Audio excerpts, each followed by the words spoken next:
আসসালামু আলাইকুম রাহমাতুল্লাহ। সম্মানিত দর্শক, আশা করি সকলেই ভালো আছেন। হাদিস শেয়ার ইউটিউব চ্যানেলের পক্ষ থেকে আমি মোহাম্মদ জাহাঙ্গীর আলম আপনাদের স্বাগতম। সম্মানিত দর্শক বন্ধুগণ, আজকে আমি আপনাদের সাথে সহিহ মুসলিম শরীফ থেকে 163 নম্বর অধ্যায়ের গুরুত্বপূর্ণ 3টি হাদিস শেয়ার করব ইনশাআল্লাহ। আশা করছি ভিডিওটি শুরু থেকে শেষ পর্যন্ত দেখবেন এবং আমার চ্যানেলটিতে যারা নতুন এসেছেন তারা অবশ্যই তাদেরকে রিকোয়েস্ট করবো আমার চ্যানেলটিতে সাবস্ক্রাইব করার জন্য। তো চলুন দেরি না করে আমরা মূল পর্বে চলে যাই। গীবত বা পরনিন্দা। মুসলিমদের গীবত ও তাদের মান ইজ্জতে অহেতুক নাক গলানো এখন একটি জনপ্রিয় বিষয়ে পরিণত হয়েছে, অথচ গীবত করতে আল্লাহ তাআলা কঠোরভাবে নিষেধ করেছেন।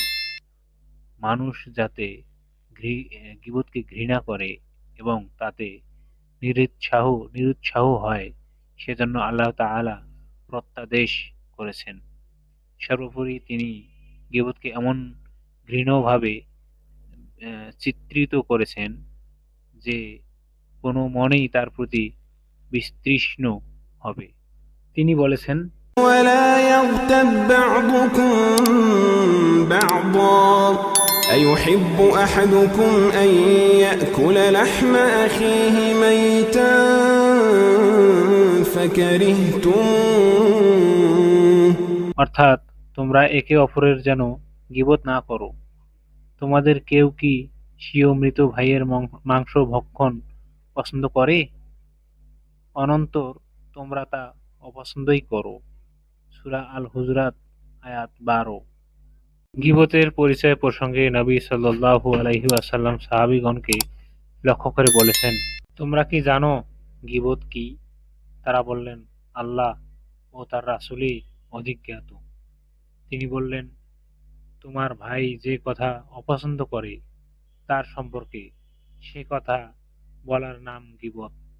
জিজ্ঞেস করা হলো, আমি যা বলেছি তা যদি আমার ভাইয়ের মধ্যে থাকে?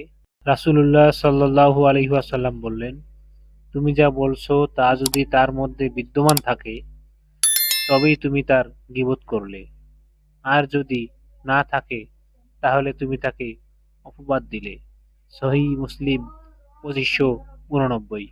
সুতরাং মানুষের মধ্যে যে দোষ আছে এবং যার চর্চা সে অপছন্দ করে তা আলোচনা করাই গীবত।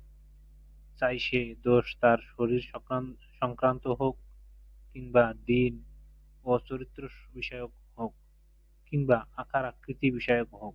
গীবত করার আঙ্গিক বা ধারণা নানা রকম রয়েছে, যেমন ব্যক্তির দোষ আলোচনা করা, বিদ্রূপাত্মক ভঙ্গিতে তার কর্মকাণ্ড তুলে ধরা ইত্যাদি।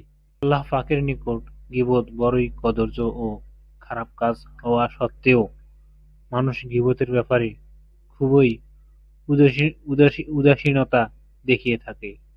এজন্য গীবতের ভয়াবহতা প্রসঙ্গে নবী সাল্লাল্লাহু আলাইহি ওয়াসাল্লাম বলেছেন, সুদের পাপের ৭৩টি দরজা বা স্তর রয়েছে।